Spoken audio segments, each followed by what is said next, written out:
Buenas tardes. Espero que les haya gustado nuestro módulo. Agradecemos a todos nuestros ponentes por sus excelentes presentaciones y bueno, iniciaremos con nuestras preguntas. Doctora Araceli Cruz Palacios, buenas tardes. La esteatosis hepática en el obeso es mayor que en la población general. Así es. ¿En qué proporción? Ok. Se considera la prevalencia de esteatosis hepática en la población general entre un 20 a un 30%, y en los obesos hay estudios de autopsias en los cuales se ha alcanzado a tener una prevalencia de hasta prácticamente el 70%. Entonces, si ven, es importante la diferencia en la prevalencia en el obeso a la población general. Ok. Doctora Icaza, hay una pregunta del auditorio muy interesante.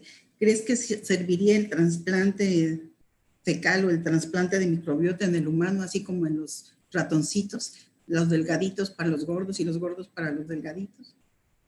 Sí, claro, eso es una pregunta muy interesante y sería una buena solución. Sin embargo, en los estudios que se han hecho en pacientes en quienes se trasplantaron por infecciones por Clostridioides difficile y se les puso trasplante de microbiota fecal, se hicieron estudios de seguimiento para ver si al recibir microbiota de gente más delgada bajaban de peso, y eso no se ha podido demostrar. Bueno, en ellos nadie bajó de peso por esa razón. Entonces, pues actualmente no hay una indicación para hacer esto, es algo que no se ha demostrado, y si se intentara, pues tendría que ser en algún estudio clínico, en algún protocolo, ¿no? Pero no lo recomendaría a nadie para bajar de peso. Gracias. Doctor Francisco Narváez, buenas tardes. ¿Qué relación existe entre lesiones displásicas de esófago de Barrett y la obesidad? Se ha establecido que la obesidad es un factor de riesgo para reflujo crónico con inflamación crónica del esófago, y llegan a esófago de Barrett con displasia y cáncer. Ok, muchas gracias. ¿Ya? Ok. Doctor Valdovinos, está muy interesante. Hola. El tema de los trastornos funcionales. Es mucho más frecuente el síndrome de intestino irritable con predominio de la constipación en la población general. ¿Y por qué? En obesos que en la población general. Okay. ¿Y por qué? Sí, bueno, basado en los estudios epidemiológicos que revisé, sí hay una mayor prevalencia en estos pacientes. La causa no es muy clara, igual que la causa del intestino irritable al momento, ¿no? Hay diversos factores que han asociado al intestino irritable y la obesidad. Entre ellos, pues, está la dieta. Parece que los pacientes con obesidad ingieren una mayor cantidad de alimentos fermentables, como los FODMAPs, y estos alimentos pueden ocasionar síntomas en algunos pacientes y está descrito. Además de esto, se ha estudiado el papel de la microbiota, que actualmente no está claro, pero en varios estudios relacionan los cambios de la microbiota en pacientes obesos y los cambios de la microbiota en pacientes con síndrome de intestino irritable son bastante similares, sobre todo esta relación Firmicutes bacteroidetes, que en algún momento podría tomar un peso importante. Sobre todo, me parece que esos son los dos datos más importantes por los cuales el intestino irritable debe ser más prevalente en pacientes con obesidad comparado con pacientes sin obesidad. Muchas gracias. Doctor Mario Peláez, me hacen aquí una pregunta. ¿Qué parámetros considera usted para valorar el riesgo de desarrollar pancreatitis aguda en el paciente con obesidad y qué formas o qué medidas recomendaría para evitar que desarrollen pancreatitis aguda en estos pacientes?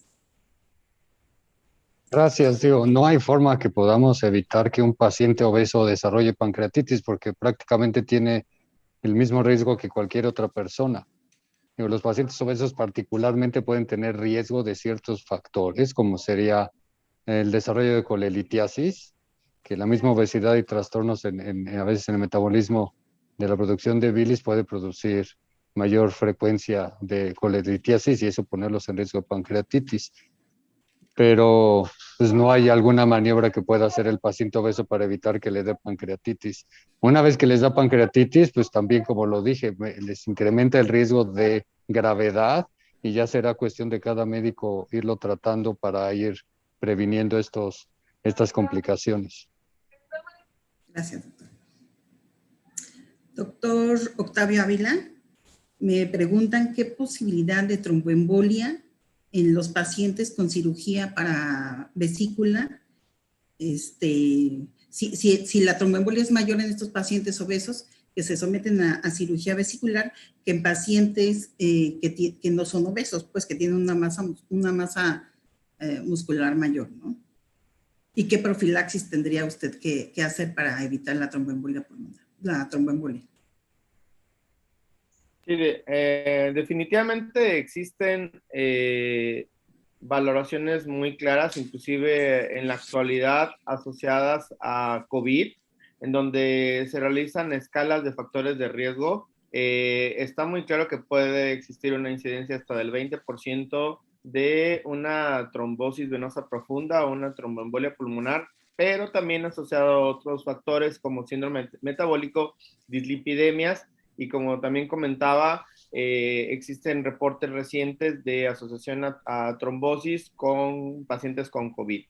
Entonces, las recomendaciones son, como todas las guías internacionales, heparinas de bajo peso molecular, de preferencia pre y perioperatorio. Muchas gracias. Aquí también hacen una pregunta muy interesante, doctora Araceli, en cuanto a la incidencia de los cánceres en el tubo digestivo. Nos hablabas de que aumenta el cáncer de hígado, de vesícula, de estómago. ¿Qué tanta diferencia hay entre los pacientes obesos y la población general en cuanto a la mayor incidencia de cánceres en el tubo digestivo? Pues se ha demostrado, como lo mostramos en la presentación, de este aumento de riesgo, esto asociado a que la obesidad, como ya se ha comentado, además de ser un estado proinflamatorio, también se está mostrando que tiene un efecto carcinogénico o aumenta los efectos carcinogénicos, por ejemplo, incluso en Helicobacter, que el hecho de haber Helicobacter aumenta el riesgo de carcinogénesis del Helicobacter, más no la prevalencia de Helicobacter, pero sí lo vuelve más carcinogénico. Entonces, esos son algunos factores que pueden influir en que la obesidad haya más riesgo de cáncer, aunado también a, por ejemplo, en reflujo, al aumento de reflujo y por lo tanto el reflujo crónico, y esto predisponer a esófago de Barrett y cáncer, ¿no? Entonces, algunos mecanismos mecánicos, otros por un efecto carcinogénico o inflamatorio de la obesidad. Muchas gracias, doctor. Maru, bueno, ya se nos acabó el tiempo, hay muchas preguntas, esperemos que después las contestemos. Pues, si gustan, algo que quieran decir. A mí me gustaría complementar que el mejor indicador de índice para la medición de la obesidad es el índice cadera-cintura más el índice de masa corporal. Es algo importante. Ok, doctor Paco, muchas gracias. Pues muchas gracias a todos y excelentes ponencias. Agradecemos a la asociación que nos hayan invitado en este módulo 3 de obesidad y trastornos digestivos. Muchas gracias por su presencia. Gracias. Gracias. Muchas gracias. Hasta luego. Hasta luego. Saludos a todos. Gracias. Gracias. Hasta luego.